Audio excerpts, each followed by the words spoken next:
அன்பானவர்களே, இன்றைக்கு நம்ம எல்லாம் தேவனுடைய வார்த்தையை நம்ம கேட்க போகிறோம். முக்கியமாக இன்றைக்கு நம்ம பார்க்க போகிற ஒரு காரியம் லேயாள், ராகேல், இந்த ரெண்டு பெண்கள். நம்ம யாக்கோபை குறித்து நல்லா பார்த்தாச்சு, ஏசாவை பற்றி படிச்சிட்டோம், ஈசாக்கை குறித்து படித்தாச்சு, ஆபிரகாம் குறித்து படித்தாச்சு. ஸோ ரெபெக்காளை குறித்தும் நம்ம படிச்சிட்டோம். ஸோ இன்றைக்கு ராகேல், லேயாள் என்ற ரெண்டு பேரை குறித்து நம்ம பார்க்க போகிறோம். இந்த ரெண்டு பேரும் நம்ம எல்லாருக்கும் தெரியும், லாபானுடைய பிள்ளைகள். லாபானுடைய பிள்ளைகள், அதாவது ரெபேக்காளுடைய அண்ணன், சகோதரன் பிள்ளைகள்.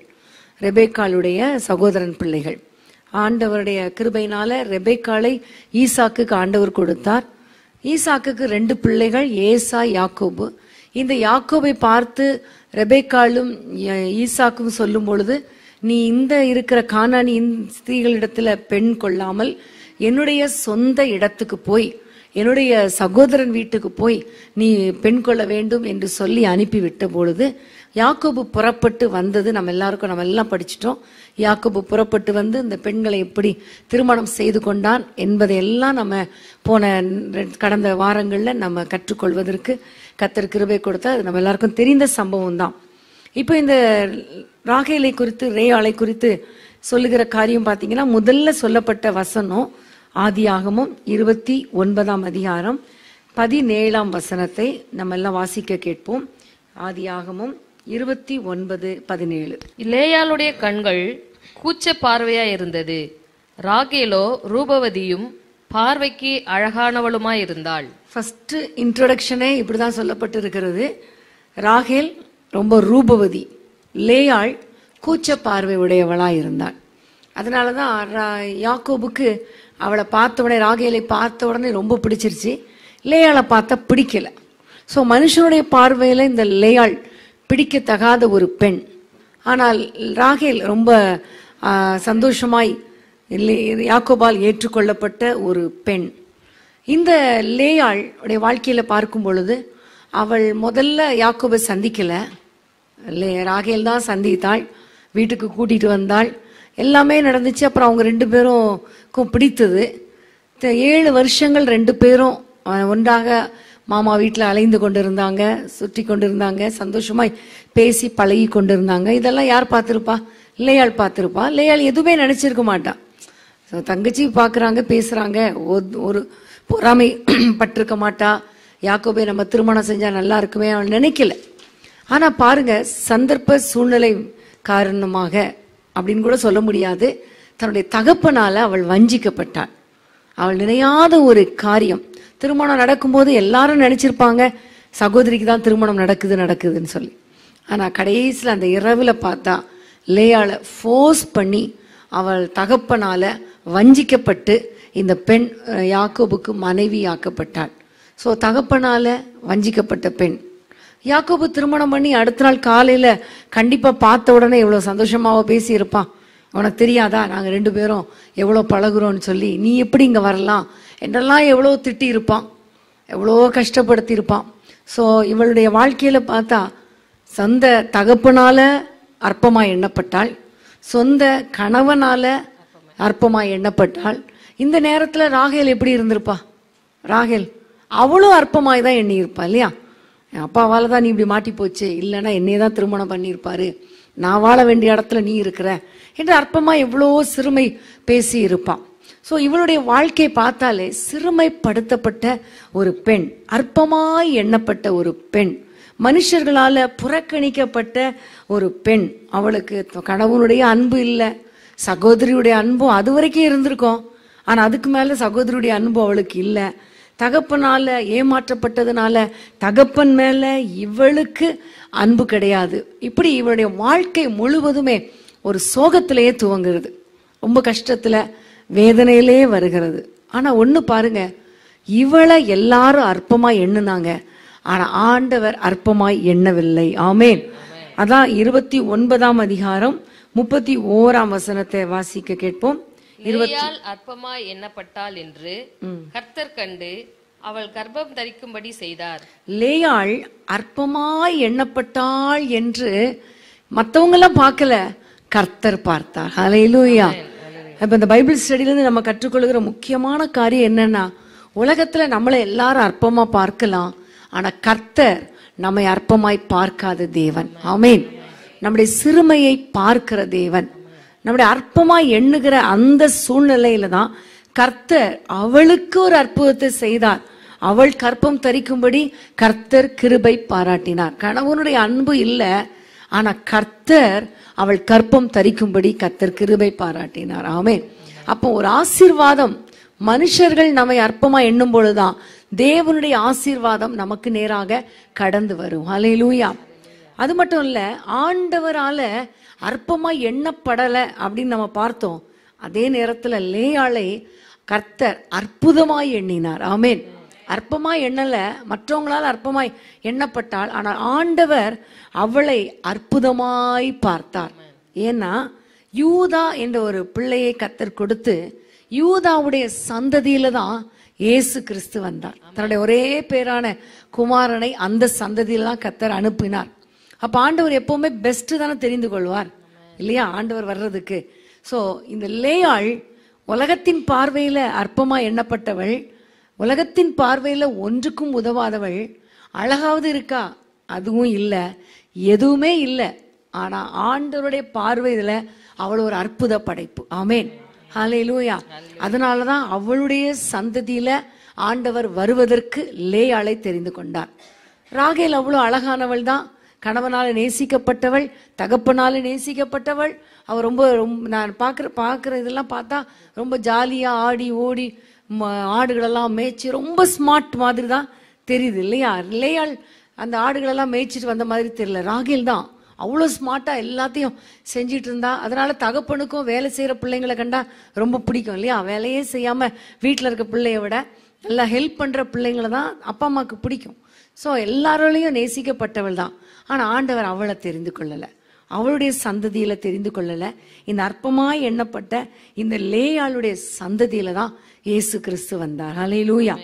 அப்ப நம்முடைய ஆண்டவர் எப்பொழுதுமே மனுஷன் பார்க்கிற விதமாய் பார்க்கிற தேவன் அல்ல. முன்ன கூட தாவீது ராஜாவை அபிஷேகம் பண்ணுகிற அந்த நேரத்துல சாமுவேல் தீர்க்கதரிசி ஈசாய் வீட்டுக்கு வர்றார். ஈசாய் வீட்டுல வந்து எல்லா பிள்ளைகளையும் கூட்டிட்டு வா, ஆண்டவர் இந்த குடும்பத்துல இருந்து ராஜாவாய் தெரிந்து கொள்ள போகிறா என்று சொன்ன உடனே மூத்தவன்ல இருந்து எல்லாத்தையும் கூட்டிட்டு வந்தான். கடைசி பையனை மட்டும் என்ன செஞ்சிட்டார், தகப்பனார் மறந்துட்டார். ஏன்னா அவன் வனாந்திரத்துல இருக்கிறான், ஆடு மேய்ச்சிட்டு இருக்கான். மற்றவங்களெல்லாம் நல்லா படிக்க வச்சு நல்ல ஸ்டாண்டர்டா நல்ல போர் சேவகர்களா ராணுவ வீரர்களா அவங்களுக்கு நல்ல வேலை எடுத்து கொடுத்துருக்கான். அப்ப இன்றைக்கு நம்முடைய வாழ்க்கையில நம்ம எவ்வளவுக்கு எவ்வளவு அற்பமா எண்ணப்படுகிறோமோ அவ்வளவுக்கு அவ்வளவு ஒன்ன புரிந்து கொள்ளுங்க, கர்த்தர் என்னை நேசிக்கிறார். கர்த்தர் என்னை அற்பமா எண்ணாதவர். இந்த வேதம் சொல்லுகிறது, சங்கீதம் 22:24 சங்கீதம் 22:24 சங்கீத வசனத்தை நம்ம வாசிக்க கேட்போம். உபத்திரவப்பட்டவனுடைய உபத்திரவத்தை அவர் அற்பமா எண்ணாமலும் அருவருக்காமலும் தம்முடைய முகத்தை அவனுக்கு மறைக்காமலும் இருந்து தம்மை நோக்கி அவன் கூப்பிடுகையில் அவனை கேட்டருளினார். ஆமென். உபத்திரவப்பட்டவனுடைய உபத்திரவத்தை ஆண்டவர் அற்பமாய் எண்ணாதவர். ஆமென். சோ நம்முடைய வாழ்க்கையில வருகிற உபத்திரவங்கள், போராட்டங்கள், அற்பமாய் எண்ணப்படுகிற சூழ்நிலைகள் வரலாம். ஆனா கர்த்தர் நம்மை உயர்த்துகிற தேவனாய் இருக்கிறார். ஹல்லேலூயா. கர்த்தர் நம்மை ஆசீர்வதிக்கிற தேவனாய் இருக்கிறார். கர்த்தர் நம்முடைய வாழ்க்கையில ஒரு நோக்கத்தோடு நம்மை தெரிந்து கொண்டு இந்த உபத்திரவத்தின் பாதையில கர்த்தர் அனுப்புகிறார். அதை நம்ம மறந்து போகவே கூடாது. ஆமென். இதே போலதான் இன்னொரு பெண், உபத்திரவப்படுத்தப்பட்ட பெண், யாராவது சொல்லுங்க பார்க்கலாம். அன்னாளுடைய வாழ்க்கையில உபத்திரவம், அற்பமா எண்ணப்பட்டாள், சிறுமைப்படுத்தப்பட்டாள். அவளுடைய சந்ததியில தான் சாமுவேலை கர்த்தர் கொடுத்து அன்னாளை கர்த்தர் உயர்த்தினார். ஆமென். எங்கெல்லாம் அற்பமா எண்ணப்படுகிறோமோ, எங்கெல்லாம் சிறுமைப்படுத்தப்படுகிறோமோ அதே இடத்துல கர்த்தர் நம்மை உயர்த்தி ஆசீர்வதிக்கிற தேவன். ஹல்லேலூயா. தொடர்ந்து நம்ம பார்க்கும் பொழுது இந்த லேயாளுடைய கேரக்டரை கொஞ்சம் நம்ம பார்க்க போறோம். பாத்தீங்கன்னா ராகேல் அப்படிங்கிற பேரை ரொம்ப எல்லாருமே வைப்பாங்கல்ல. ரேச்சல் ரேச்சல் ரேச்சல்னு நிறைய பேர் பேர் வைக்கிறாங்க. ஆனா அந்த லேயாளுடைய பேரை யாருமே வைக்கிறது இல்லை. ஆனா பாத்தீங்கன்னா லேயாளுடைய கேரக்டர் ரொம்ப அற்புதமா, ரொம்ப சூப்பரா, அருமையா இருக்கிறத நம்ம பார்க்கிறோம். உண்மையிலே ஒரு குணசாலியான ஸ்திரீயாக, ஒரு நல்ல ஒரு குடும்பத்தை கட்டுகிற ஒரு பெண்களாக இருக்கணும்னா உண்மையிலே லேயாளுடைய கேரக்டர் நம்ம பார்க்கணும். அது மாத்திரம் இல்லாம அது பெண்கள் தானே, பெண்களுக்குள்ள பைபிள் ஸ்டடி எடுக்கிறீங்களா நீங்க நினைக்காதீங்க. ஒவ்வொருவருடைய வாழ்க்கையிலையும் கர்த்தர் இந்த பாதை வழியா கர்த்தர் நடத்துவார், ஆண்களை கூட. ஆனா அந்த பாதையிலையும் கர்த்தர் நம்மை உயர்த்துகிற தேவனா இருக்கிறார். இந்த லேயாளுடைய கேரக்டர், அவளுடைய குணாதிசயங்களை நம்ம கொஞ்சம் ஃபாலோ பண்ணா கண்டிப்பா நிச்சயமா நம்முடைய வாழ்க்கையில கர்த்தரால் ஆசீர்வதிக்கப்பட்டு உயர்த்தப்படுவது உறுதி. ஆமேன். நீங்க ஆதியாகமத்தை திருப்பிக் கொள்ளுங்கள். ஆதியாகமம் அது 29ஆம் அதிகாரம் 32ஆம் வசனம். லேயாள் கர்ப்பவதியாகி ஒரு குமாரனை பெற்று கர்த்தர் என் சிறுமையை பார்த்தருளினார். இப்பொழுது என் புருஷன் என்னை நேசிப்பார் என்று சொல்லி அவனுக்கு ரூபன் என்று பெயரிட்டாள். அவள் கர்ப்பவதி ஆகிறாள். கர்ப்பவதி ஆன உடனே அவள் சொல்லுகிற ஒரு வார்த்தை, கர்த்தர் என் சிறுமையை பார்த்தார். அவளுக்குள்ள ஒரு நம்பிக்கை, கர்த்தர் என்னை பார்க்கிற தேவன். ஆமேன். அதுக்கப்புறம் தான் சொல்றா, என்னுடைய கணவன் என்னை நேசிப்பார். முதல்ல அவள் சொல்லுகிற காரியம் கர்த்தரை உயர்த்துகிறாள். அப்ப கர்த்தர் என் சிறுமையை பார்த்தருளினார். அடுத்த வசனத்தை வாசி. ஒரு குமாரனை பெற்று நான் அற்பமாய் எண்ணப்பட்டதை கர்த்தர் கேட்டருளினார். ஆமேன். அப்போ அவளுக்கு தெரியுது, ஆண்டவரை பத்தி ஒரு அறிவு அவளுக்கு இருக்குது. ஒன்று, அவர் சொல்லுகிறாள் சிறுமையை பார்க்கிற தேவன். இரண்டாவதாக அந்த உபத்திரவத்தை, அற்பமாய் எண்ணப்பட்டதை கேட்கிற தேவன். ஹல்லேலூயா. அப்ப இதுல இருந்து என்ன தெரியுது அப்படின்னு நீங்க பாத்தீங்கன்னா, அவளுக்குள்ளே சிறுமைப்படுத்தப்படும், அற்பமா எண்ணப்படும் போது எல்லாரும் திட்டிருக்காங்க. அந்த அற்பமா சொல்ற வார்த்தைகள் எல்லாம் கர்த்தர் கேட்கிறார் அப்படிங்கிற ஒரு எண்ணத்தோடு இவனுடைய தன்னை வாழ்க்கையை நடத்தி கொண்டு இருக்கிறாள். அது மாத்திரமல்ல, சிறுமைப்படுத்தப்பட்ட அந்த நேரத்துல அவள் ஜெபிக்கிற ஒரு பெண்ணா இருந்திருக்கிறாள். மனுஷங்க என்னைய அற்பமா என்றாங்க, சிறுமையா என்றாங்க. ஆனா கர்த்தர் என் ஜெபத்தை கேட்பார். நான் அற்பமா எண்ணப்படுகிற இந்த நேரத்துல என்னுடைய ஜெபத்தை கர்த்தர் கேட்பார் என்கிற ஒரு எண்ணத்தோடு ஜெபிக்கிற ஒரு பெண்ணாக இவள் வாழ்ந்தாள்.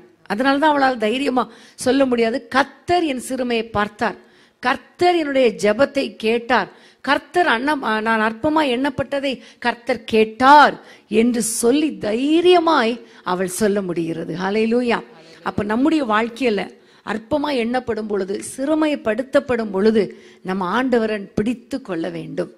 இன்னைக்கு நிறைய பேர் அற்பமா எண்ணும் போது என்ன செய்வாங்க, ஆண்டவரே அவங்கள திட்டுங்க, இவங்களை விரட்டுங்க, அவங்கள அப்படி பண்ணிருங்க, அவங்கள சாகடிச்சிருங்க, அவங்கள கொன்னுருங்க, இப்படியெல்லாம் பேசுவான். அன்னைக்கு கூட தாவீது ராஜாவை சீமையை தூஷித்த பொழுது எல்லாரும் சொல்றாங்க, வெட்டி போட்டுறட்டுமா? அப்ப தாவீது என்ன சொல்றார், இல்ல இல்ல, அவன் என்னை தூஷிக்கிறதுக்கு ஆண்டவர் அனுமதி கொடுத்திருக்கிறார், அவன் தூஷிக்கிறது நிமித்தமாவது கர்த்தர் என்ன செய்வார், என்னை உயர்த்துவார். அப்ப உலகத்துல யார் யார் உங்களை தூஷிக்கிறாங்களோ, சிறுமைப்படுத்துறாங்களோ, அப்ப ஆண்டவரை ஸ்தோத்திரம் பண்ணுங்க, கர்த்தர் உயர்த்துவார். அதை விட்டுட்டு நம்ம யுத்தம் பண்ணா கண்டிப்பா நம்முடைய வாழ்க்கையில ஆசீர்வாதத்தை சுதந்திரித்து கொள்ளவே முடியவே முடியாது. இவள் ஜெபிக்கிற ஒரு பெண்ணா இருக்கிறார். அதனாலதான் சொல்றா, கர்த்தர் கேட்டார். ஆமென். கர்த்தர் பார்த்தார். ஹல்லேலூயா. அப்ப இவளுடைய வாழ்க்கையில ஒரு ஜெபிக்கிற ஒரு பெண், கர்த்தரை குறித்த அறிவுள்ள ஒரு பெண். வேதம் சொல்லுகிறது, என் ஜனங்கள் அறியாமையினால் ஆண்டவரை குறித்த அறிவு இல்லாததுனாலதான் இந்த உலகத்துல சங்காரமாகிறார்கள்.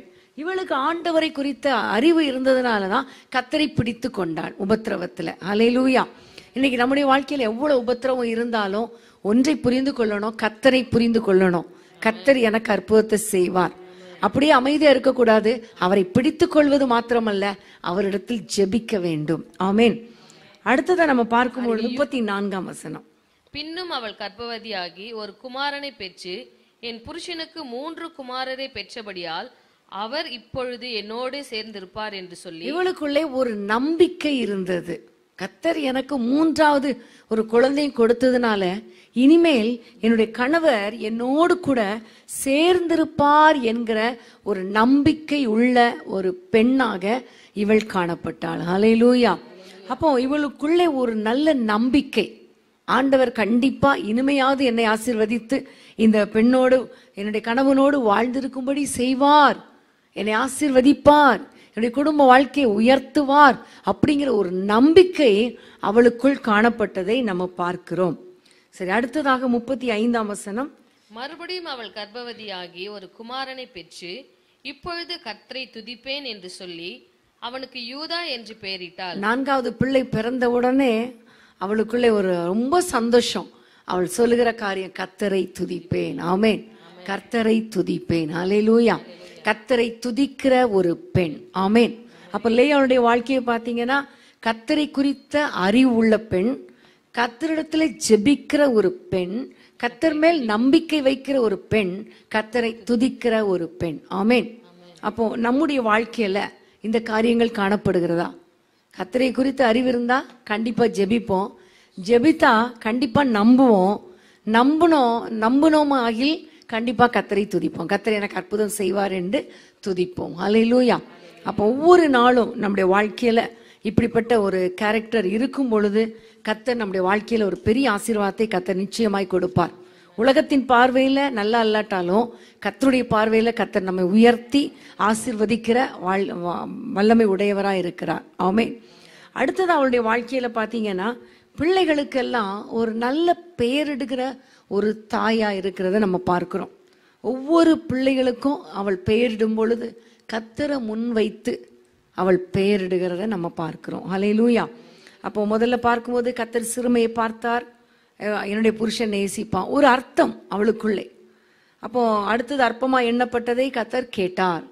அடுத்தது நமக்கு தெரியும், என் புருஷனுக்கு 3 பிள்ளைகளை பெற்றபடியா இப்பொழுது என்னோட சேர்ந்திருப்பார் என்று லேவி என்று பெயரிட்டார்.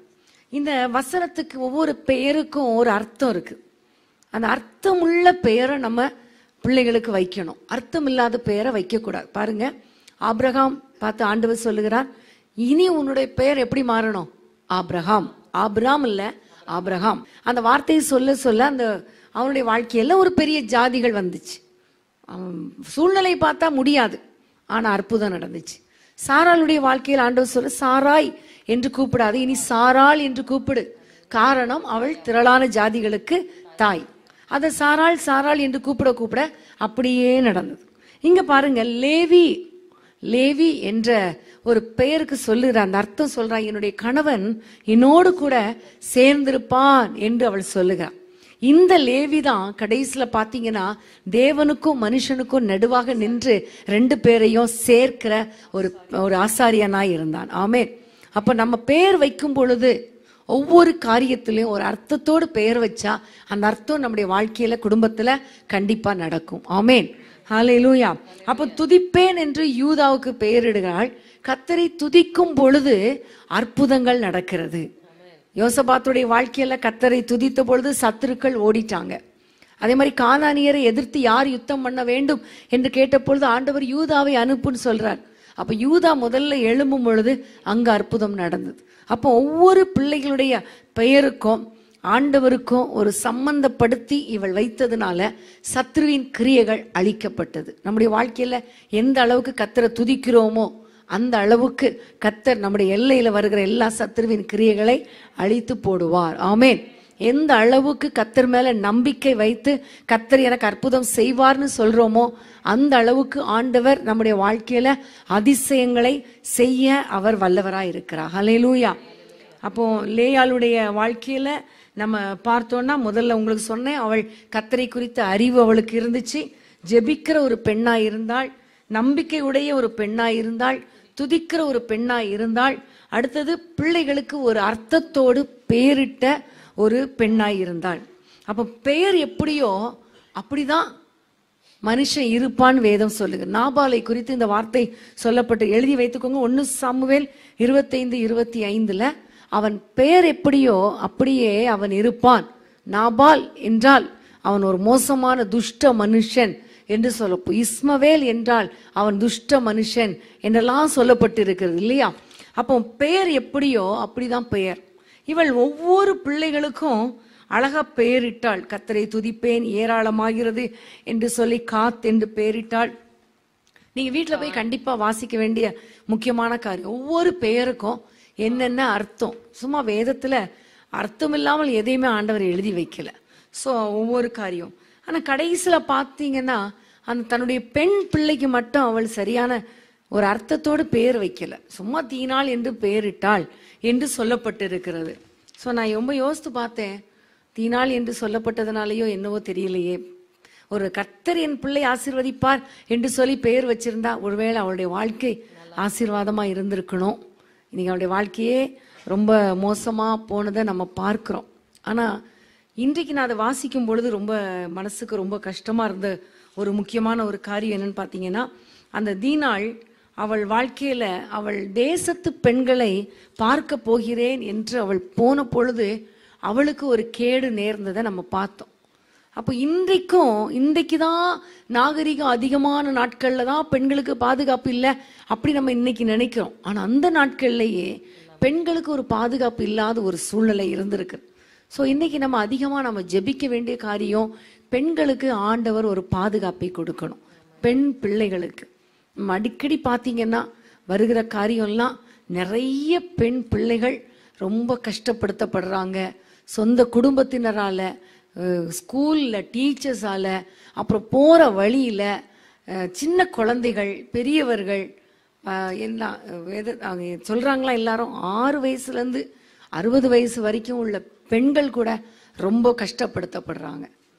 ஸோ நம்ம எல்லாம் ஜெபிக்கணும், பெண்களுக்கு பாதுகாப்பை தாரும் ஆண்டவரே என்று நம்ம ஜெபிக்கணும். வேதத்தின் காலத்திலிருந்து இந்த காரியம் பெண்களுக்கு அநீதி விளைவிக்கப்பட்டிருக்கிறது.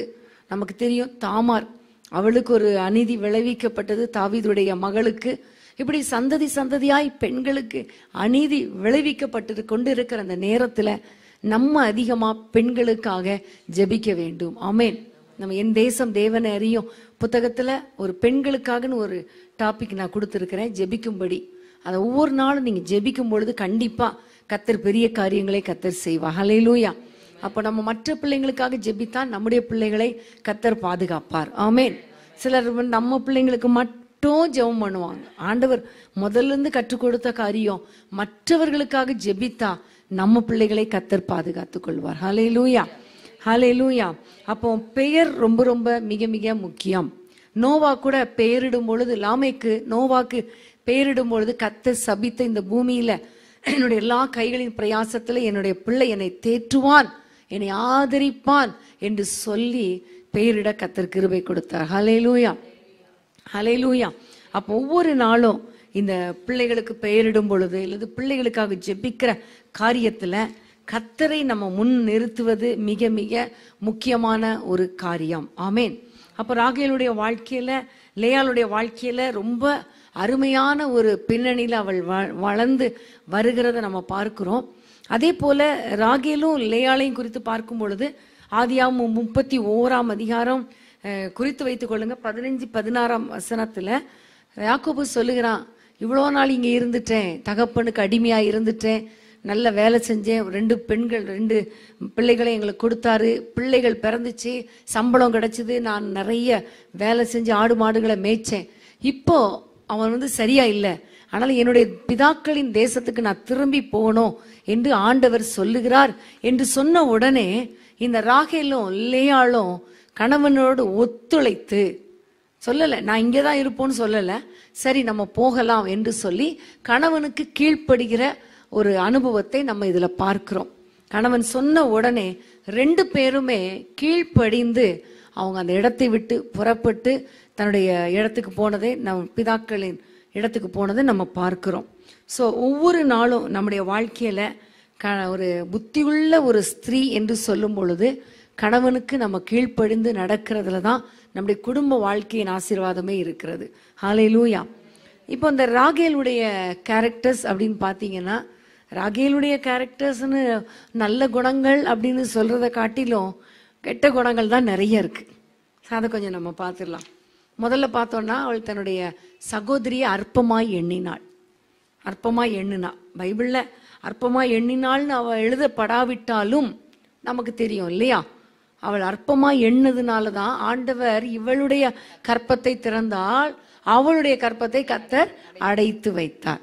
ஸோ ஒரு கற்பத்தையே அடைத்து வைக்கக்கூடிய அளவுக்கு இவளுடைய வாழ்க்கை எப்படி இருந்துச்சு, ரொம்ப மோசமான ஒரு வாழ்க்கை, ஒரு கெட்ட ஒரு வாழ்க்கை வாழ்ந்ததை நம்ம பார்க்கிறோம். சகோதரி அற்பமாய் எண்ணினான். இன்றைக்கு நம்முடைய வாழ்க்கையில நம்ம யாரையுமே என்ன செய்யக்கூடாது, அற்பமாய் எண்ணக்கூடாது. ரெண்டாவது, ஆதியாகமம் 30ஆம் அதிகாரம் முதல் வசனத்தை வாசிப்போம். ஆதியாகமம் 30:1. ராகேல் தான் யாக்கோபுக்கு பிள்ளைகளை பெறாததை கண்டு தன் சகோதரியின் மேல் பொறாமை கொண்டு யாக்கோபை நோக்கி, எனக்கு பிள்ளை கொடும், இல்லாவிட்டால் நான் சாகிறேன் என்றாள். இவள் ஆண்டவரை பார்க்கல. தனக்கு பிள்ளை இல்லை என்ற உடனே ஆண்டவரை நோக்கி பார்ப்பதற்கு பதிலாக மனுஷனை பார்க்கிறான். அவன் சொல்றான், எனக்கு பிள்ளை கொடும், இல்லாவிட்டால் நான் சாகிறேன். அப்ப அவன் கேட்கிறான், நான் என்ன தேவனா? தேவன் தானே உன் கற்பத்தை அடைத்து வைத்திருக்கிறார். நான் பிள்ளை கொடுக்கறதுக்கு நான் என்ன தேவனா? இன்றைக்கு நிறைய பெண்கள், குறிப்பா எல்லா மனிதர்களுமே வாழ்க்கையில அற்புதத்துக்காக ஆண்டவரை நோக்கி பார்க்காமல் மனுஷரை நோக்கி பார்க்கறதுனால நிறைய ஆசீர்வாதங்களை நம்ம இழந்து விடுகிறோம். இன்னைக்கு நம்முடைய வாழ்க்கையில ஆண்டவரை நோக்கி பார்க்கணும். ஆண்டவரிடத்துல சொல்லணும், ஆண்டவரே எனக்கு ஒரு ஆசீர்வாதம் வேணும்னா உங்களை நான் நோக்கி பார்ப்பேன். ஏனென்றால் தாவீது ராஜா சொல்லுகிறார், எனக்கு ஒத்தாசை வரும் பர்வதங்களுக்கு நேராக என் கண்களை ஏறெடுப்பேன். வானத்தையும் பூமியும் உண்டாக்கின கர்த்தரிடத்திலிருந்து எனக்கு ஒத்தாசை வரும். அப்ப இன்றைக்கு உங்களுடைய வாழ்க்கையில இந்த ராகேலை போல இல்லாமல் மனுஷனை பார்த்து எனக்கு அதை தாங்க, இதை தாங்க, அப்படி செய்யுங்க, இப்படி செய்யுங்க, எனக்கு இந்த உதவி செய்யுங்க அப்படி கேட்பதற்கு பதிலாக கர்த்தரை நோக்கி பார்க்கும் பொழுது கர்த்தர் மகிமையான காரியங்களை செய்வார். ஹல்லேலூயா. அப்போ பிள்ளைகளுக்காக அவள் தேவனை நோக்கி பார்க்காமல் புருஷனை நோக்கி பார்த்தா. ஆனா அன்னாளுடைய வாழ்க்கையை பாருங்க, பிள்ளை இல்லை, அழுதா. ஆனா தேவனுடைய சமூகத்துல முழங்கால் படியிட்டு எனக்கு பிள்ளை தாரும் ஆண்டவரே என்று சொல்லி ஆண்டவரை நோக்கி பார்த்தாள். ஹல்லேலூயா. அடுத்தது 3ஆம் வசனத்தை நீங்க வாசித்து பாருங்க. 3ஆம் வசனம். அப்பொழுது அவள், இதோ என் வேலைக்காரியாகிய பில்காள் இருக்கிறாளே, அவள் என் மடிக்கு பிள்ளைகளை பெறவும் அவளாலாகிலும் என் வீடு கட்டப்படவும் அவளிடத்தில் சேரும் என்று சொல்லி, அவளுக்கு ஆண்டவர் மேலேயும் நம்பிக்கை இல்லை. அப்போ அவள் குறுக்கு வழியில ஆசீர்வாதத்தை தேடுறதுக்கு அவள் விரும்புறான் இல்லையா? ராகேல் எப்படியாவது ஆண்டவர் எனக்கு அற்புதம் செய்வார்னு அவளுக்கு தேடணும்னு நினைக்கல. ஆனா அவளுக்குள்ள ஒரு எண்ணம், எப்படியாவது யாரை வச்சாவது என்னுடைய சந்ததி கட்டப்படும், என் பேருக்கு ஒரு பிள்ளை வரணும். ஏன்னா இவளுக்கு இந்த எண்ணம் எப்படி வந்துச்சுன்னு பாத்தீங்கன்னா சாராள் கிட்ட இருந்து வந்துச்சு. சாராள் சொல்றா இல்லையா, என்னுடைய அடிமை பெண்ணை நீ சேரும். அப்ப அது சேர்ந்ததுனால வந்த விளைவு அதை பத்தி அவ யோசிக்கல. ஆண்டவரை நம்பணுங்கிற எண்ணமும் இல்லை. குறுக்கு வழியில எப்படியாவது ஆசீர்வதிக்கப்படணும். இன்னைக்கு நிறைய பேர் அப்படிதான் இருக்காங்க. குறுக்கு வழியில சம்பாதிச்சிடணும், ஐஸ்வர்யத்தை சம்பாதிச்சிடணும். ஓவர் டைம் பார்த்து சண்டே சர்ச்சுக்கு போகாம கூட வேலைக்கு போய் எப்படியாவது ஒரு சம்பளத்தை வாங்கிடணும். நிறைய ஒரு சகோதரன் தெரியும் எனக்கு. அவருக்கு ஒரு நல்ல ஒரு கடையை வச்சு கொடுத்தாங்க. அப்போ கடை வச்சு நல்ல வியாபாரம் போயிட்டு இருந்துச்சு. அப்ப எல்லாரும் சொன்னாங்க, ஞாயிற்றுக்கிழமை கடை திறக்காதீங்க, 6 நாள் இருக்கட்டும், 6வது நாள் 7வது நாள் கர்த்தருக்கு ஓய்வு நாள், அதுல நீங்க கடை திறக்க கூடாது. ஆனா அந்த பிரதர் என்ன சொன்னார்னா, 7வது நாள் தான் மக்கள் என்ன செய்வாங்க, வருவாங்க. ஞாயிற்றுக்கிழமை தானே எல்லாரும் வாங்க வருவாங்க, காய்கறி மற்ற மளிகை ஜாமான்லாம். ஆனா அன்னைக்கு தான் திறக்கணும்னா கோயிலுக்கு போயிட்டு 11 மணி 12 மணிக்கு நான் திறக்கிறேன் என்று சொல்லி திறந்தேன். கொஞ்ச நாளையில மூடிட்டார். நல்லா போயிட்டு இருந்துச்சு, கொஞ்ச நாளையில போயிருச்சு. ஸோ இன்னைக்கு நிறைய பேர் கர்த்தருக்கு கொடுக்க வேண்டியதெல்லாம் கொடுக்காம குறுக்கு வழியில எப்படியாவது ஆசீர்வாதத்தை சம்பாதித்து கொள்ளணும், எப்படியாவது எனக்கு இந்த ஆசீர்வாதம் கிடைச்சா போதும். அது சிலர் பார்த்தீங்கன்னா அடுத்தவங்களுடைய புருஷனை கூட அடுத்தவங்களுடைய மனைவியை கூட வஞ்சிக்கிறாங்க. நிறைய குடும்பங்கள் கெட்டு போகிறது இந்த உலகத்துல. எப்படியாவது நான் ஆசைப்படுறதெல்லாம் எனக்கு கிடைச்சிடும், அவ்வளவுதான். அது ஆண்டவரிடத்துல வந்தாதான். ஆண்டவர் சொல்லி இருக்கிறார், கர்த்தருடைய ஆசீர்வாதம் தான் ஐஸ்வர்யத்தை தரும், அதனுடைய அவர் வேதனை கூட்டார். மற்ற எல்லா ஆசீர்வாதங்களும் வேதனையோடு வருகிற ஆசீர்வாதம். கர்த்தரிடத்துல ஆசீர்வாதம் வந்தாதான் அது வேதனை கிடையாது.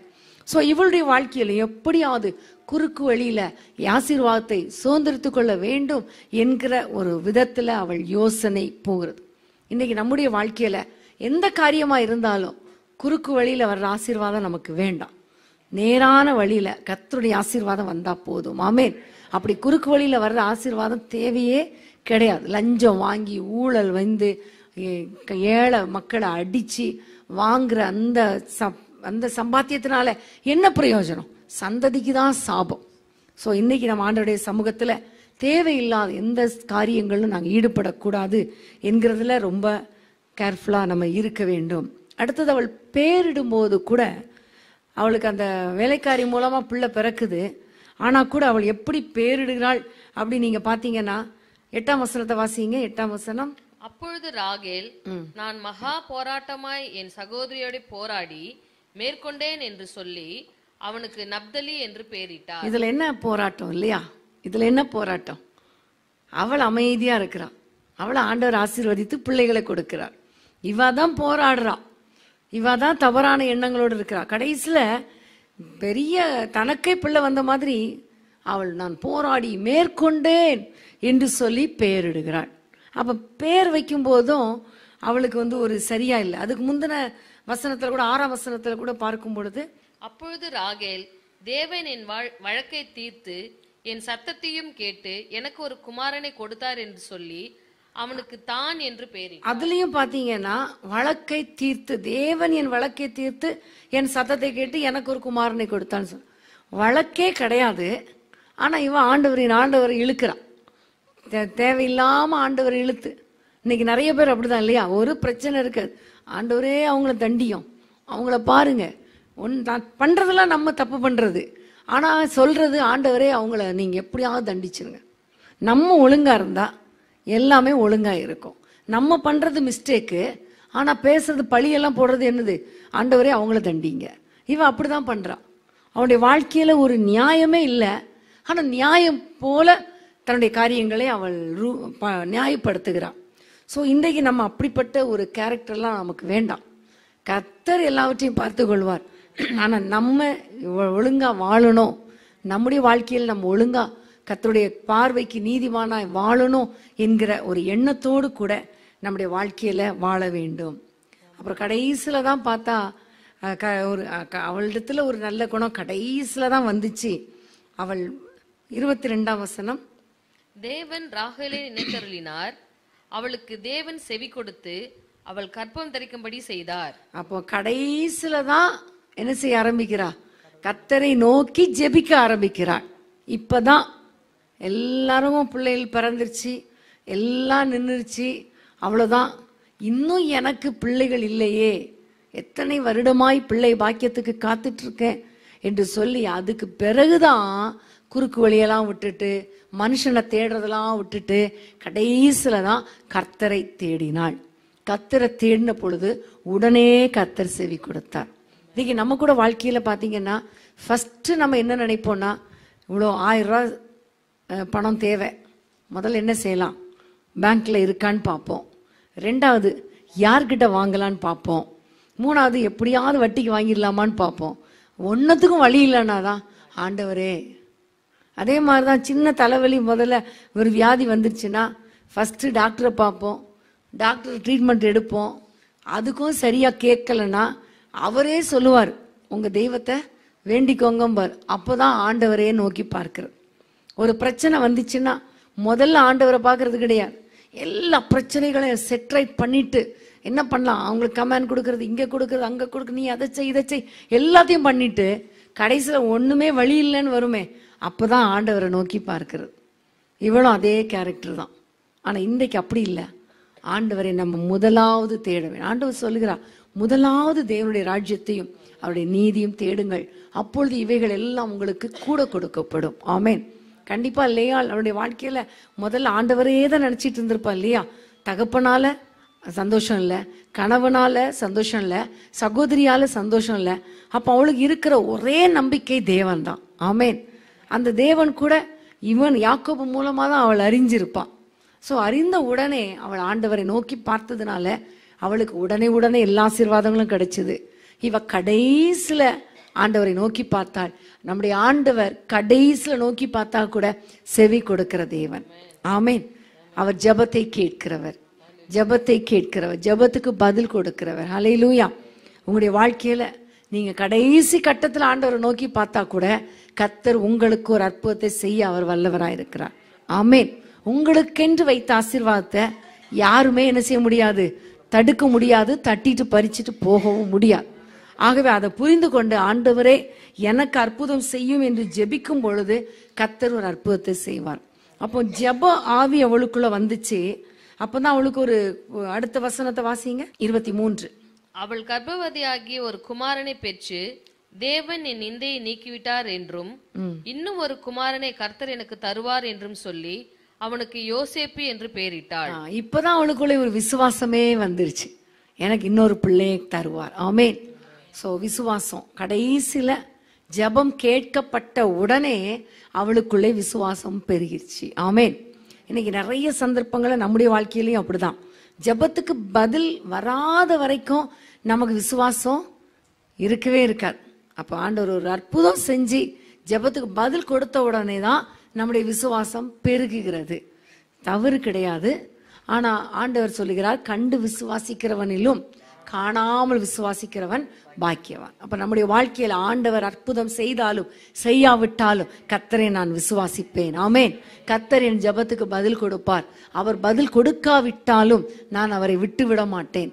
எனக்காக யாவையும் அவர் செய்து முடிப்பார் என்கிற ஒரு விசுவாசத்தோடு கூட நாம் ஆண்டவரை நோக்கி பார்க்க வேண்டும். ஹல்லேலூயா. அடுத்தது ராகேலுடைய இன்னொரு ஒரு கெட்ட குணம் பார்த்தீங்கன்னா, இடையில கொஞ்சம் ஒரு நல்ல குணம் வந்துருச்சு, ஆண்டவரை தேடுற குணம் வந்துச்சு. அதுக்கப்புறம் பார்த்தீங்கன்னா ஆதியாகமம் 31:19 ஆதியாகமம் 31:19. லாபான் தன் ஆடுகளை மயிர் கத்தரிக்க போயிருந்தான். அந்த சமயத்திலே ராகேல் தன் தகப்பனுடைய சுரூபங்களை திருடி கொண்டாள். பாருங்க, தகப்பனுடைய சுரூபங்களை இவள் திருடி கொண்டாள். அப்ப அந்த சுரூபம் என்று சொல்லும் பொழுது அது லாபானுடைய விக்கிரக ஆராதனை. சுரூபம்னாலே விக்கிரக ஆராதனை தான் இல்லையா? அப்ப நம்ம சில ஜீசஸ் படத்தை வச்சு பார்த்தா கூட அது ஒரு சுரூபம் தான், அது ஒரு விக்கிரக ஆராதனை தான். ஆனா இவள் தன்னுடைய தகப்பன் என்ன தெய்வத்தை ஆராதிச்சார் நமக்கு தெரியல. ஆனா அந்த சுரூபங்களை அவள் திருடி கொண்டாள். கொஞ்ச நாளைக்கு முன்னாடி தான் அவள் சொல்றா, கர்த்தர் என் சிறுமையை பார்த்தார், எனக்கு ஒரு அற்புதத்தை செய்வார், என்னை ஆசீர்வதிப்பார் அப்படின்னு சொல்றா. தேவன் பேர்ல அப்பதான் அவளுக்கு ஒரு நம்பிக்கை வந்துச்சு. ஆனா அவளுக்கு இந்த விக்கிரக ஆராதனை அவளை விட்டு என்ன செய்யல, போகல. ஆரம்பத்துல இருந்தே அந்த விக்கிரகங்களை அவள் பூஜித்து வந்ததுனால ஆண்டவர் இடையில யாக்கோபு வந்த பிறகுதான் இஸ்ரவேலின் தேவன் தெரியும். அந்த தேவன் தெரிந்தாலும் அவள் அற்புதம் செய்கிறவர் என்பதை அறிந்து கொண்டாலும் அவளுக்கு விக்கிரகம் ஒரு பெருசாதான் இருந்துச்சு. ரெண்டும் வேணும், ஜீசஸும் வேணும், இதுவும் வேணுங்கிற மாதிரி கடவுளும் வேணும், இந்த கடவுளும் வேணும். இது ஆண்டவர் விரும்பாத ஒரு காரியம். விக்கிரக ஆராதனையை கர்த்தர் அருவருக்கிறார். ஆமேன். நம்ம விட்டுட்டு வந்த அந்த பாவங்கள், விட்டுட்டு வந்த விக்கிரக ஆராதனைய திரும்ப நம்ம பார்க்கவே கூடாது. ஆமேன். ஹல்லேலூயா. அது ஆண்டவருக்கு அருவருப்பான காரியம். அப்போ இவளுக்கு வெளியே போறோம்னு தெரிஞ்சிருச்சு. ஆனா அந்த விக்கிரகத்தை விட்டுட்டு போறதுக்கு மனசு இல்லை. அதனால அவங்க அப்பா வெளியே போன நேரம் பார்த்து அதை தூக்கிட்டு வந்துட்டான். இன்னைக்கு நம்முடைய வாழ்க்கையில கர்த்தர் பார்த்து கொண்டு இருக்கிறார் என்கிற ஒரு உணர்வு இருக்கணும். எதை செய்தாலும் கர்த்தர் என்னை பார்த்து கொண்டு இருக்கிறார். இப்ப விக்கிரக ஆராதனைன்னு சொல்லும்போது வேதம் சொல்லுகிறது, பண ஆசை, பொருளாசை ஆகிய விக்கிரக ஆராதனை. பொருட்களை வாங்கி வாங்கி குவிப்பது கூட விக்கிரக ஆராதனை. தேவைக்கு பொருட்களை வாங்குறது தப்பு கிடையாது. ஆனா தேவைக்கு அதிகமா பொருளை வாங்கி வாங்கி வாங்கி வாங்கி குவிப்பாங்களே, அது விக்கிரக ஆராதனைன்னு கர்த்தர் சொல்லுகிறார். பொருளாசை ஆகிய விக்கிரக ஆராதனை. இன்னைக்கு நம்முடைய வாழ்க்கையில என்னென்ன விக்கிரக ஆராதனைகள் இருக்கிறது. ஆண்டவருக்கு கீழ்ப்படியாத ஒரு விக்கிரக ஆராதனை. வேதம் சொல்லுகிறது, பலி பார்க்கலும் அந்த கீழ்ப்படிதலே உத்தமம். அப்போ நம்முடைய வாழ்க்கையில விக்கிரக ஆராதனைக்கு நம்ம இடம் கொடுக்கவே கூடாது. உலகத்துக்கு ஒத்த வேஷம் தரிக்க கூடாது. ஆண்டவருக்கு பிரியமான ஒரு வாழ்க்கை வாழணும். கர்த்தரிடத்துல வந்தாச்சுன்னா அதுக்கப்புறம் நம்ம என்ன செய்யக்கூடாது, திரும்பி உலகத்தை பார்க்க கூடாது. ஒரு நேரம் ஆண்டவரை பிடிச்சாச்சுன்னா இனிமே நமக்கு எவ்வளவு மலையே இடிஞ்சு விழுந்தாலும் கவலை கிடையாது, கர்த்தர் போதும். ஆமேன். ஹல்லேலூயா. அப்ப இவள் அந்த விக்கிரகத்தை அவள் எடுத்துக்கொண்டு வந்ததை நம்ம பார்க்கிறோம். அவள் வந்துட்டா. அடுத்து அதை எப்படி தூக்கிட்டு வந்தான்னா, திருடிட்டு வந்தால. திருட்டு புத்தி. அப்பாட்ட கேட்டுட்டு வந்திருக்கலாமே, எனக்கு ஆசையா இருக்கு தாங்கப்பான்னு கேட்டா, செல்ல பிள்ளை தானே, இவள் கொடுக்காம இருப்பாரா? கொடுத்துருப்பார். ஆனா இவ திருடுனா. எங்க திருடுனா? சொந்த வீட்டிலேயே திருடுனா. சொந்த வீட்டிலேயே திருடுனா. இன்னைக்கு இது ஆண்டவர் அருவருக்கிறார். ஆமேன். ஆண்டவருக்கு விருப்பம் இல்லாத காரியம். சொந்த என் வீட்டில் தானே, என் புருஷனுடைய பாக்கெட்ல தானே நான் எடுத்தேன், உங்களுக்கு என்ன அப்படிங்கிற மாதிரி சிலர் சொல்லுவாங்க. எதுனாலும் சொல்லிட்டு நம்ம செஞ்சா அதுக்கு ஒரு ஆசீர்வாதமே தனிதான். ஆமேன், ஆமேன். அப்போ நம்முடைய வாழ்க்கையில குடும்பத்துல இந்த திருட்டு புத்தி மட்டும் இருக்கவே கூடாது. திருடுன்னு நம்ம நினைக்க மாட்டோம், நம்மளை அறியாமலே இந்த திருடெல்லாம் சில சமயங்கள்லாம் வந்துடும். மற்றவங்களுடைய பொருளை, மற்றவங்களுக்கு சேர வேண்டியதை நம்ம வச்சிருந்தாலும் அது திருடுதான். ஸோ இன்றைக்கு இந்த காரியங்கள் எல்லாம் விட்டுட்டு ஆண்டவரை நம்ம நோக்கி பார்க்கணும். அடுத்தது 31ஆம் அதிகாரம் 32ஆம் வசனம், 31, 32. ஆனாலும் யாரிடத்திலும் உம்முடைய தெய்வங்களை கண்டுபிடிக்கிறீரோ அவனை உயிரோடே விட வேண்டாம். உம்முடைய பொருட்கள் ஏதாவது என் வசத்தில் உண்டானால் நீர் அதை நம்முடைய சகோதரருக்கு முன்பாக பரிசோதித்தறிந்து அதை எடுத்துக்கொள்ளும் என்றான். ராகேல் அவைகளை திருடி கொண்டு வந்ததை யாக்கோபு அறியாதிருந்தான். ராகேல் திருடிட்டு வந்துட்டா, யாக்கோபு அறியாதிருந்தான். அப்போ புருஷனுக்கு அவள் மறைக்கிறத நம்ம பார்க்கிறோம். நிறைய காரியங்களை புருஷனுக்கு மறைக்கிறாள். உண்மையிலே குடும்பத்துல பாத்தீங்கன்னா மனைவிகள் புருஷனுக்கு எதையும் மறைக்க கூடாது, கணவன் மனைவிக்கு எதையுமே மறைக்க கூடாது. இன்னைக்கு நிறைய குடும்பங்கள்ல வருகிற பிரச்சனைக்கு காரணம் பாத்தீங்கன்னா, கணவர்கள் தங்களுடைய வருமானத்தை கூட மனைவிக்கு சொல்றது இல்ல, எங்க போறோம் எங்க வர்றோம் சொல்றது இல்ல, என்ன செய்கிறோம் என்ன செய்ய போறோம் சொல்றதே இல்லை. நிறைய சமீபத்துல கூட ஒரு 2 பேர் சொல்லும் பொழுது குடும்பத்துல பிசினஸ்ல பயங்கர பிரச்சனை, பயங்கர லாஸ். அப்போ சகோதரன் கேட்டாங்க, அந்த மனைவிக்கு தெரியுமா கடன் வாங்குறீங்கன்னு? மனைவிக்கு தெரியுமா? தெரியாது, சொல்லலை. அவளுக்கு நான் சொல்லலை, அவள் கஷ்டப்படக்கூடாதுன்னு சொல்லலை. கண்டிப்பா மனைவிக்கு சொல்லியிருந்தா மனைவி என்ன சொல்லியிருப்பாங்க? இந்த கடன் வாங்கக்கூடாது, வேண்டாம், நமக்கு அப்படி என்ன கஷ்டம், இது இந்த வருஷம் இல்லைன்னா அடுத்த வருஷம் பார்த்துக்கலாம், கண்டிப்பா சொல்லியிருப்பாங்க இல்லையா? இன்னைக்கு நிறைய குடும்பங்கள்ல மனைவிக்கு மறைக்கிறதுனால எவ்வளோ போராட்டங்கள், அதே போல கணவனுக்கு மறைக்கிறதுனால எவ்வளவோ போராட்டங்கள். வேதத்துல ஒரு வசனம் உண்டு, உபவாசத்தை குறித்து ஆண்டவர் சொல்லும் பொழுது, உன் மாம்சமானவனுக்கு உன்னை ஒழிக்காமல் இருக்கிறதும் அல்லவோ எனக்கு உகந்த உபவாசம். உபவாசம் பண்றேன்னு சொல்லிட்டு குடும்பத்துல நிறைய காரியங்களை மறைச்சா, மறைக்கிறது தவறு. யாருக்கு உதவி செஞ்சாலும் அதை சொல்லணும். சில சமயங்கள்ல சில கணவர்கள் சில பெண்களுக்கு கஷ்டப்படுறாங்கன்னு உதவி செய்வாங்க, மனைவிக்கு தெரியாம உதவி செய்வாங்க. உதவி செஞ்சு அதுவே தவறான உறவுக்குள்ள போயிருக்கிறத நான் பார்த்துருக்கிறேன். நிறைய குடும்பங்களை சொல்ல முடியும். பாவம்னு உதவி செஞ்சேன், கணவன் இல்லை, பாவம்னு ஆஃபீஸ்க்கு பைக்ல கூட்டிட்டு வந்து விட்டேன், பிள்ளைங்களை ஹாஸ்பிட்டல் கூப்பிடுறதுக்கு வழி இல்லை, நீ திட்டுவான்னு அவன் மனைவி திட்டுவான்னு நினைச்சு ஹாஸ்பிட்டல் கூட்டு போனேன், சொல்லாம கூட்டிட்டு போனேன். கடைசியில பார்த்தா அருமையான மனைவியை விட்டுட்டு அங்க குடும்பத்தோட இணைஞ்ச நிறைய பேர், நிறைய வாலிபர்கள் இந்த மாதிரி இருக்கிறாங்க. ஸோ இன்றைக்கு நம்முடைய வாழ்க்கையில கணவனுக்கு எதையுமே மறைக்க கூடாது, மனைவிக்கு எதையுமே மறைக்க கூடாது. ஆமேன்.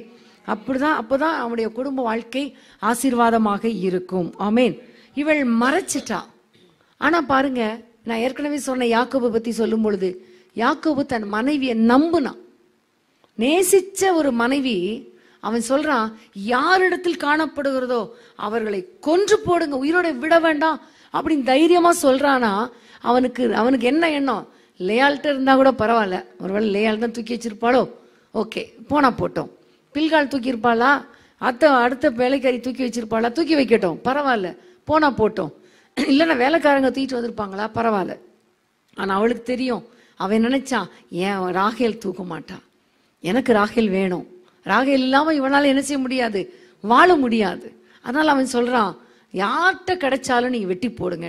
பாருங்க, அவ்வளோ நேசிச்ச கணவனிடத்துல இவள் மறைத்து விட்டா. ஒருவேளை அவனுக்கு சொல்லி இருந்தா, ஒண்ணு அங்கேயே தூக்கி போட்டு வர சொல்லியிருப்பான், 2வது இவன் மனைவி தான் கொண்டு வந்துட்டா, உங்க மகாதான் தெரியாம செஞ்சிட்டா, மன்னிச்சுக்கோங்க, இந்தாங்க கொடுத்துடுறேன் சொல்லியிருப்பான் இல்லையா, ப்ராப்ளம் சால்வ் ஆயிருக்கும். ஆனா கணவனிடத்துல மறைத்தாள். இன்னைக்கு நிறைய குடும்பங்கள்ல இப்படிதான் நடக்கிறது, நிறைய பிரச்சனைகள். ஒரு சகோதரி சொன்னாங்க, சீட்டு போட்டோம், குடும்பத்துல சீட்டு போட்டோம், கணவனுக்கு தெரியாம சீட்டு போட்டு எல்லார்ட்டையும் வாங்கி கடைசியில எல்லாரும் கெட்டாம ஏமாத்திட்டு போய் கடைசியில கணவனிடத்துல சொல்லி, அந்த கணவன் சொன்ன, முதல்ல சொல்லியிருந்தா நான் உனக்கு இந்த பிரச்சனையிலிருந்து விடுதலை ஆக்கியிருப்பேன். இப்ப வேற கடைசியில யார் தான் பலியாடு? கணவன் தான் பலியாடு. அந்த மாதிரி ஆனது ஒரு சகோதரியுடைய வாழ்க்கையில. ஸோ எதையுமே மறைக்காமல் இருக்கணும், நம்பிக்கைக்கு பாத்திரமாய் நடந்து கொள்ளணும்.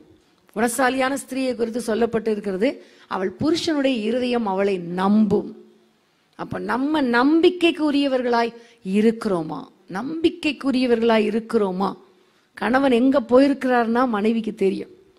எங்க போயிருக்கிறார், ஏன் லேட் ஆகுது தெரியும். என் கணவன் எந்த நேரத்தில் எங்க இருப்பார், எங்க வருவார், எங்க போவார், மனைவிக்கு தெரியணும். கணவனுக்கு தெரியணும், என் மனைவி இந்த நேரத்துல எங்க இருப்பா, என்ன செஞ்சிட்டு இருப்பா தெரியணும்.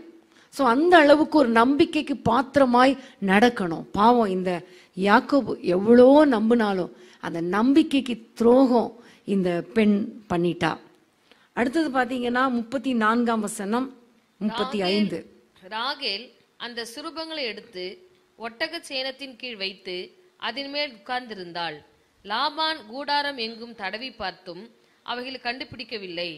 அவள் தன் தகப்பனை நோக்கி, என் ஆண்டவனாகிய உமக்கு முன்பாக நான் எழுந்திருந்தாதை குறித்து கோபம் கொள்ள வேண்டாம், ஸ்திரீகளுக்குள்ள வழிபாடு எனக்கு உண்டாயிருக்கிறது என்றாள். அப்படியே அவன் அந்த சுரூபங்களை தேடியும் கண்டுபிடிக்கவில்லை. தகப்பனையும் ஏமாத்திட்டா இல்லையா? கணவனை ஏமாத்தினா தகப்பனையும் ஏமாத்திட்டா. தகப்பன் வரும்போது இவளுடைய கூடாரத்துக்கு வரும்போதாவது, அப்பா எனக்கு கண்டிப்பா இது வேணும், நீங்க வெளியில சொல்லிடாதீங்க அப்படின்னு சொல்லியிருந்தா தகப்பன் விட்டு கொடுத்துருப்பார். அங்கேயும் அவ தகப்பனை ஏமாட்டிட்டா. எவ்வளோ பிளான் பண்ணி, எவ்வளோ மாஸ்டர் பிரெயின் இல்லையா இவா அவருடைய வாழ்க்கையில.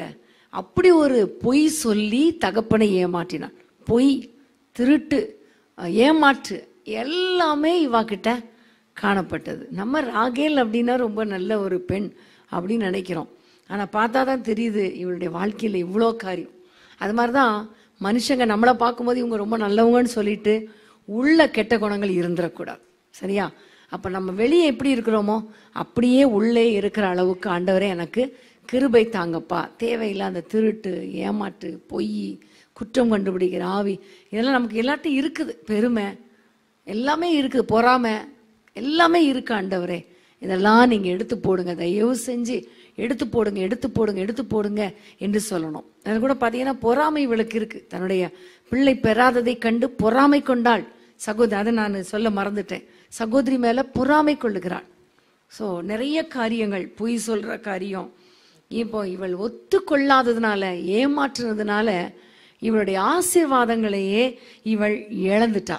ஒருவேளை அவள் ஒத்துட்டு இருந்தா, மன்னிச்சுக்கோங்கன்னு மன்னிப்பு கேட்டிருந்தா, காலில் விழுந்திருந்தா கூட அவள் ஆசீர்வதிக்கப்பட்டிருந்திருக்கலாம்.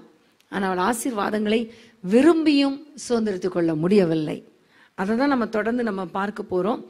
ஸோ அதுக்கு முன்னாடி நான் உங்களுக்கு இடத்துல கேட்குற காரியம், இந்த ராகேலுடைய கெட்ட ஸ்பாவங்கள் நம்ம கிட்ட சாத்தான் கொண்டு வருவோம். ஏன்னா நம்ம என்ன பரிசுத்தவானா, இல்லை தேவதூதனா, இல்லை வானத்திலிருந்து இறங்கிட்டோமா? இல்லையே.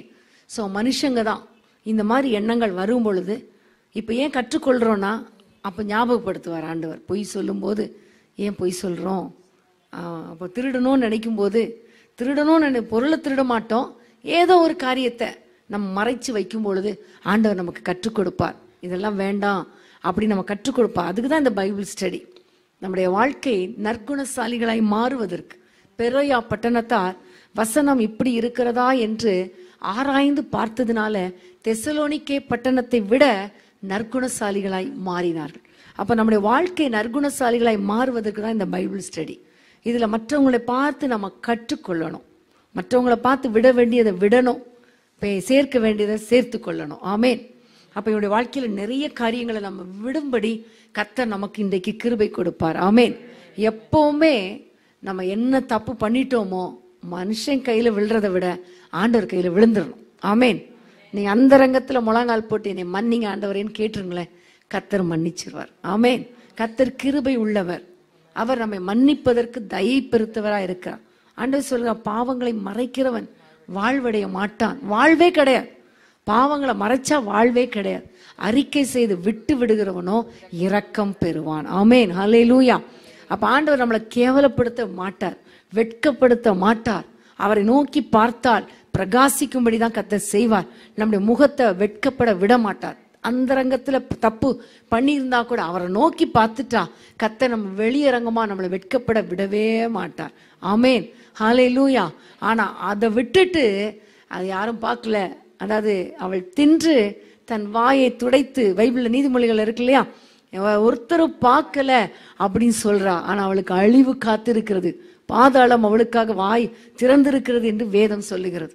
அப்ப இன்னைக்கு நம்முடைய வாழ்க்கையில நம்ம செய்யற தப்பையும் செஞ்சுட்டு அதை கீழே விழுந்தாலும் மீசையில மண் ஒட்டாதுன்னு சொல்ற மாதிரி நான் தப்பு பண்ணல. அந்த ஆகான் தான் இதுக்கு சரியான உதாரணம். எல்லா தப்பையும் பண்ணிட்டு கூடாரத்துக்குள்ளே மறைச்சு வச்சுட்டு கியூல நின்று பேரா நின்னுங்கன்னா அவனும் ஆளை போல நின்னான் பாருங்க. நிற்கும் போதே தெரிஞ்சிருக்கணும். சரி, ஃபர்ஸ்ட் கோத்திரம் இவன் கோத்திரம் வரும்போதே தெரிஞ்சிருக்கணும். ஆண்டவருடைய சமூகத்துல கையை தூக்கி இருக்கலாம், சரண்டர் ஆயிருக்கலாம், விடுதலை கிடைச்சிருக்கும். கடைசி பேரு குறிக்கிற வரைக்கும், ஆகான் பேரு குறிக்கிற வரைக்கும் அவன் என்ன பண்ணான்? தப்பு பண்ணாத மாதிரியே நடிச்சான். ஸோ ஆண்டவருக்கு இதுதான் பிடிக்காது. ஆண்டவர் கையில விழுந்துட்டா மன்னிச்சிருவாரு. தப்பு பண்ணிட்டு பண்ணாத மாதிரி நீதிமான் மாதிரி நடிக்கிறது ஆண்டவருக்கு பிடிக்கவே பிடிக்காது. ஸோ இன்னைக்கு ஆண்டவருடைய கரத்துல நம்ம விழுந்துடணும். ஆமேன். இவள் வாழ்க்கையில பாத்தீங்கன்னா, ராகேலுடைய வாழ்க்கையில 35ஆம் அதிகாரம் 16ஆம் வசனத்தை வாசிக்க கேட்போமா? 35:16. பின்பு பெத்தேலை விட்டு பிரயாண புறப்பட்டார்கள்.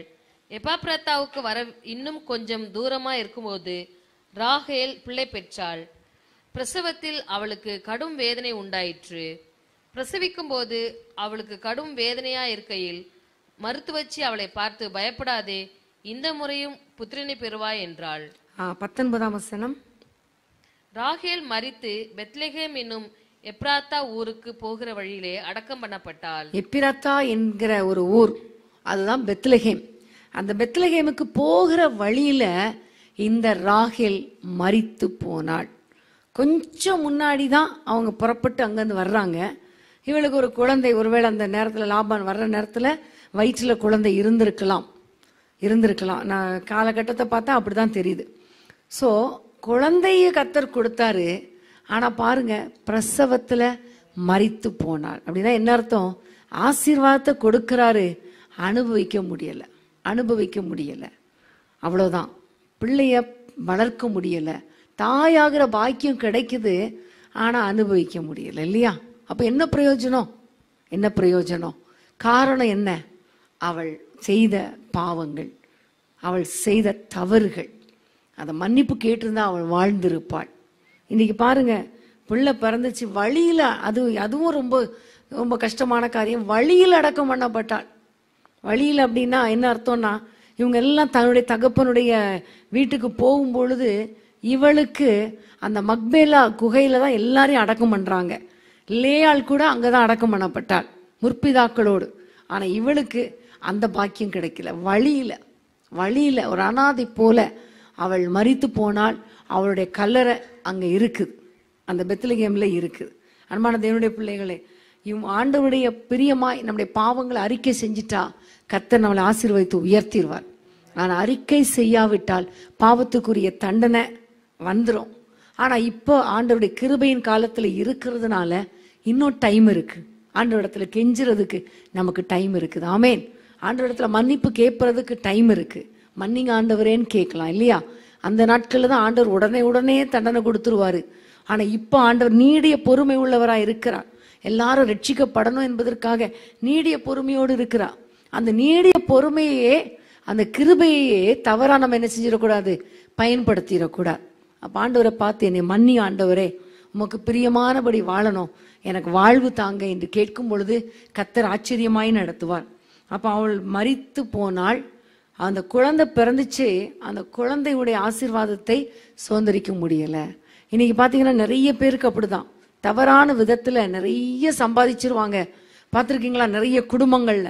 ஆனா அந்த அந்த ஐஸ்வர்யத்தை அனுபவிப்பதற்கு வழியே இருக்காது. கோர்ட்டு கேஸ், டாக்டர் ஃபீஸ், இப்படிதான் நிறைய பேருடைய பணம் போகும். கடன், வட்டி கடன். காரணம் என்ன? அவங்க பண்ணுகிற தவறு. ஆனா கொஞ்சம் சம்பாதிச்சாலும் கர்த்தருக்கு பிரியமான குடும்பமா நம்ம வாழ்ந்தா அதுல திருப்தியா வாழ முடியும். ஆமேன். சமாதானமா சாப்பிட முடியும். அந்த சாப்பாட்டுல ஒரு சந்தோஷம் இருக்கும். அந்த ஒரு பாயா இருந்தா கூட படுத்தா என்ன வரும்? தூக்கம் வரும்.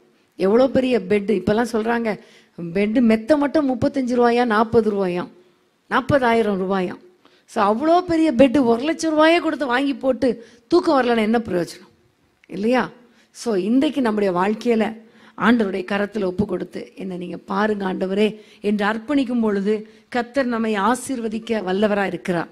நம்முடைய கைகளின் பிரயாசத்தை நீ சாப்பிடுவாய். புறத்தியான் சாப்பிட மாட்டான், நீ சாப்பிடுவாய். ஆமேன், ஹல்லேலூயா. அதுதான் கர்த்தர் கொடுக்கிற ஆசீர்வாதம். நம்ம என்ன கர்த்தர் கொடுக்கிறாரோ அதை அனுபவிப்பது கர்த்தருடைய கரத்தில், கர்த்தருடைய கிருபை தான். ஆமேன். பிரசங்கில சொல்லப்பட்டிருக்கும், மனுஷனுக்கு கிடைக்கிற பெரிய ஆசீர்வாதம் என்ன தெரியுமா? அவன் சம்பாதிக்கிறத அனுபவிக்கிறதான். நல்லா சாப்பிட்டு திருப்தியா வாழ்றதா கர்த்தர் கொடுக்கிற அனுக்கிரகம். அன்பான தேவனுடைய பிள்ளைகளே, இச்செய்தி உங்களுக்கு மிகுந்த ஆசீர்வாதமாக இருந்ததென்று நாங்கள் நம்புகிறோம். தொடர்ந்து எங்கள் செய்திகளை கேட்டு கர்த்தருக்குள் ஆசீர்வதிக்கப்பட ஜீசஸ் மீட்ஸ் மினிஸ்ட்ரீஸ் என்கிற எங்கள் யூடியூப் சேனலை சப்ஸ்கிரைப் செய்யுங்கள். மேலும் உங்கள் ஜெப உதவிக்கு எங்களோடு நீங்கள் தொடர்பு கொள்ள வேண்டிய தொலைபேசி எண் 9842252836 மற்றும் 7299546363. Email gpsrobinson@hotmail.com. கர்த்தர் உங்களை ஆசீர்வதிப்பாராக.